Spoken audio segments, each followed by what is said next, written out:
Okay, so this last section is really looking at Napoleon and how that kind of rounds out the French Revolution. But before we end it, because there's a lot of things going on at the end, let's just talk about what the French Revolution did. It temporarily ended absolutism in France. We're going to see why that's temporary. The power of the nobles ends up coming to an end under Napoleon. Peasants can become landowners because of the Napoleonic Code that's starting to be set up. Nationalism is a big one, though. So nationalism is having pride for your country and willing to die for it. And that's just something you need to know. You need to remember for the rest of this unit, for the rest of this class, probably the rest of your life. Nationalism, you're willing to die for your country. And that is what French people really lived and breathed during the French Revolution, because they knew that they cared about France. They wanted more rights. They didn't want to leave. They couldn't really leave, but they didn't want to leave. Nationalism is just very important. Okay, so the guy who rises to power, his name's Napoleon Bonaparte, and you might have heard of him before. You might have heard of something called Napoleon syndrome. But Napoleon he comes from a military family. He joins the military. He kind of is like raised in the military, but he joins the military, and he is very successful in how France really ends this French Revolution. So he starts as a younger working for the king, and his job is just to go out and protect the king in certain ways. But he, in 1796, is actually appointed by the king to go to Austria and Sardinia, and he's very successful. And then he's asked to go to Egypt, and he actually goes all the way to Egypt and loses. But when he comes back, they're like, "How did it go?" And he says he won, and he didn't. So Napoleon, before he even comes to power, people love Napoleon, and that's like a big. If you're going to remember nothing else, just remember people love Napoleon, and that'll kind of give you the answer for a lot of things for the rest of this unit. Because people love and respect Napoleon, he can kind of do no wrong. So we talked about Egypt a little bit. And so Napoleon really seizes power via coup d'etat. And coup d'etat is something else that you need to know. A coup d'etat is a military seizing power of government. So you're using the military to take power in a government. Now, at this time, now think about like what we just talked about before. The Jacobins are on the rise, and people are really afraid, and they have all the power. But after Robespierre is sentenced to death, like people don't really like the Jacobins. They just have the power there, but people love Napoleon. So we start to see this power shift. And when Napoleon uses the military to seize power, people in France are like, okay, like, all right, I'm here for it. We like this guy. Napoleon sets up a 3-man governing body. So those are the 3 people that are running France. He is obviously the first consulate, and he calls this whole government the consulate. So there's 3 of them. He is the first consul, because why would you not make yourself the leader? Other countries across the world, like Great Britain and Austria and Prussia, and it says Russia on there, but it's supposed to say Prussia. They do not like Napoleon, because Napoleon is a conqueror. Napoleon is a very successful military leader. They are frankly afraid of Napoleon. They ask him to sign, and they kind of force him to sign a peace treaty. And he's like, yeah, okay, sure, like whatever. That is not what Napoleon wants. So inside of France, it's called the Napoleonic Code, but some of the things that he does, he's basically trying to create equality for people. He says, like, he brings the church back. He says you can be whatever religion you want. Not a big deal. He sets up public schools. It's for fairness. He gets rid of the noble system. He changes tax collection. So people love Napoleon. They love Napoleon. Napoleon can do no wrong. He's just so much better than what they had before. If you put it on slideshow mode, he becomes emperor, that kind of good stuff. That's his coronation.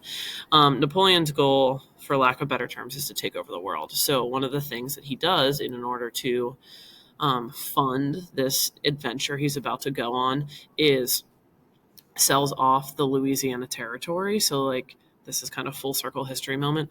The United States is manifest destinying their way across, and we're looking to get all the way to California. And it just so happens that Napoleon, at the same time, is looking to get rid of some of this land in an effort to fund his other adventures. So we buy Louisiana Louisiana Purchase from Napoleon. Okay.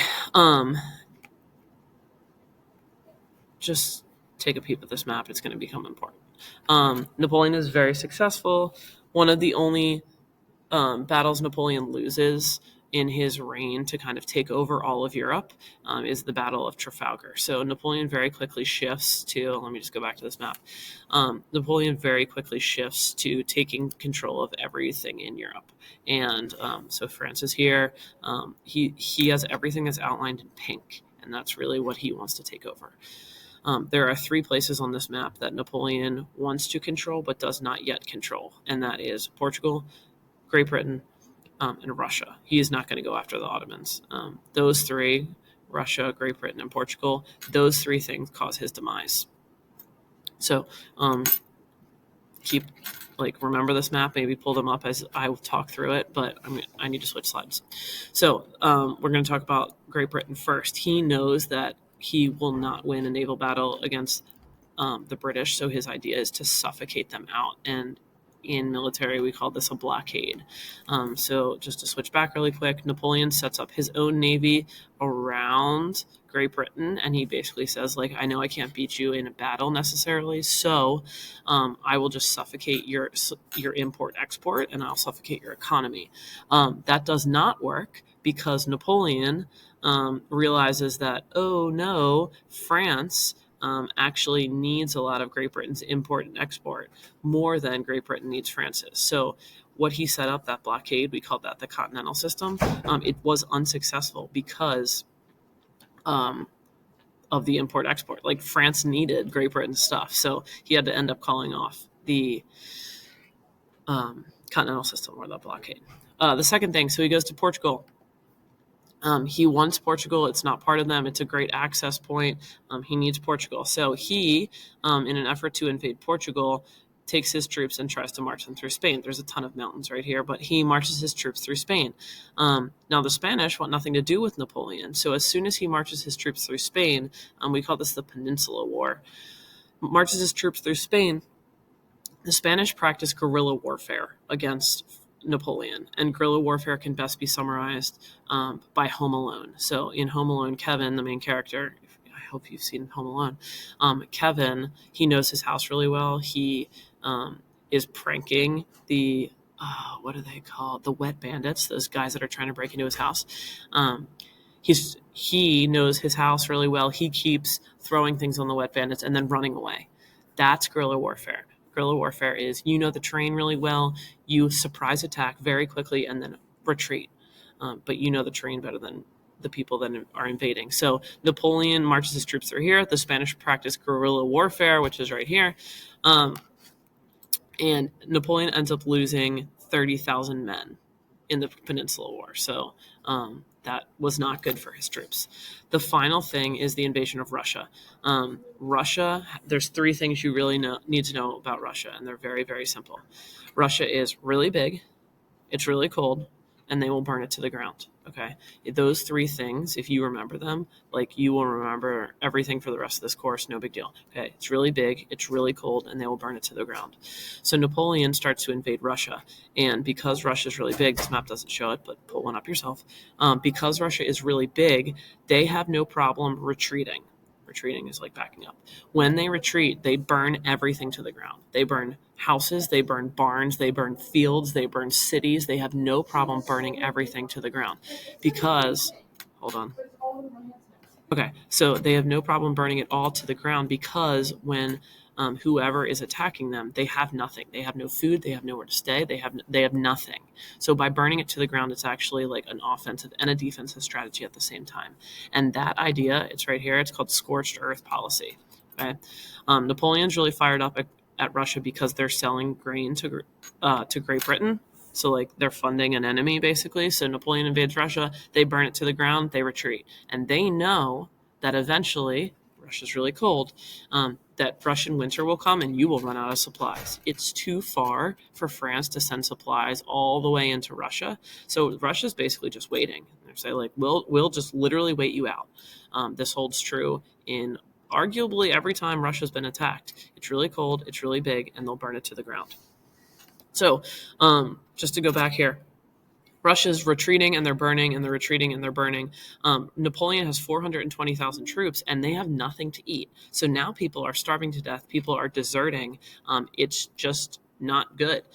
One example is the Battle of Borodino. That sounds very Italian, not Russian.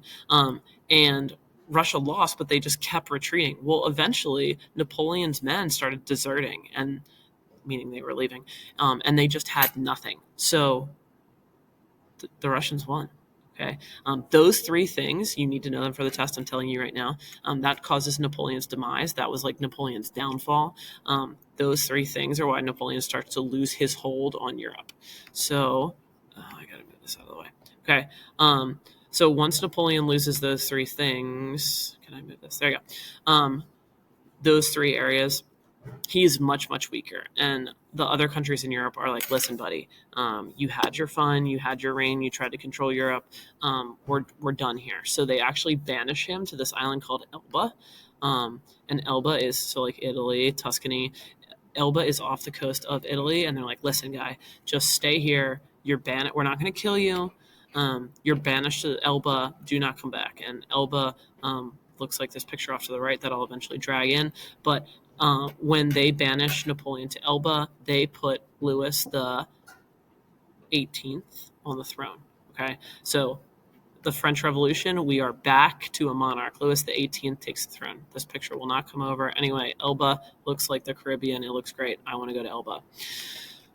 This is ridiculous, but this is Napoleon. So Napoleon's banished to Elba. Louis the 18th is in charge of France. The people of France obviously hate a monarch. Like, we just went through this whole revolution. They do not want a monarch again. Napoleon hears on Elba that Louis the 18th is not loved in France. So what does he do? He escapes Elba. He goes back to France. He raises a military. And from there, he actually takes power again. So we call this Napoleon's last 100 days. He becomes emperor of France again. He fights in the Battle of Waterloo. That's his final battle after 100 days. But Napoleon truly, he gets banished and then he comes back and he's emperor again. So he's like the little gnat that won't go away. The second time after he loses the Battle of Waterloo, they still don't kill him, which wow. And they banish him to St. Helena's. And St. Helena's is this red dot right here on this picture. It is in the middle of nowhere. They actually send a small army with him and to basically babysit him and make sure that he does not leave again. So Napoleon rises to power twice. Napoleon's tomb, this is just pictures of Napoleon's tomb. Again, you don't build a building like this or put someone's casket this high in the air for someone that you don't love and appreciate. So take a pic, or you can watch this on your own time. So now Napoleon has fallen again, and the other monarchs in Europe are basically saying, like, what are we going to do to make sure this never happens again? And they have a meeting called the Congress of Vienna, and it's in 1841, and it's between Russia, Prussia, Austria, Great Britain, and France. And the guy leading this meeting, his name is Prince Clemens von Metternich, and he sets out to do 5 things. He has 5 goals at the Congress of Vienna, and he accomplishes all of them. He wants to surround France with strong powers to make sure France never gains the control that it had before. They were pretty powerful. France was like a very, very powerful country at this time, and he wants to make sure that that never happens to France anymore. So the countries surrounding France will be very strong. However, he wants all of the countries in Europe to be equally strong, so no one country is too strong. You've heard of World War II, you've heard of World War I, so like obviously that doesn't work so well, but this is pretty effective. So we surround France with strong countries. We create a balance of power. And what are we going to do? Restore the royal families in France. So France goes back to a monarchy. Okay. You don't want to say the French Revolution wasn't worth it, but they ended up with a monarch at the end. So the estate system was gone, but the monarchy stayed. So after the Congress of Vienna, this is really what Europe looks like. France's borders, Spain's borders. The only thing that might look a little bit different to you is Germany is not yet a country. It's called the German Confederation. It's German states. The unification of Germany comes later. So yeah, that is the French Revolution. That's all I got. I just need to make sure that that's the last slide. Yep.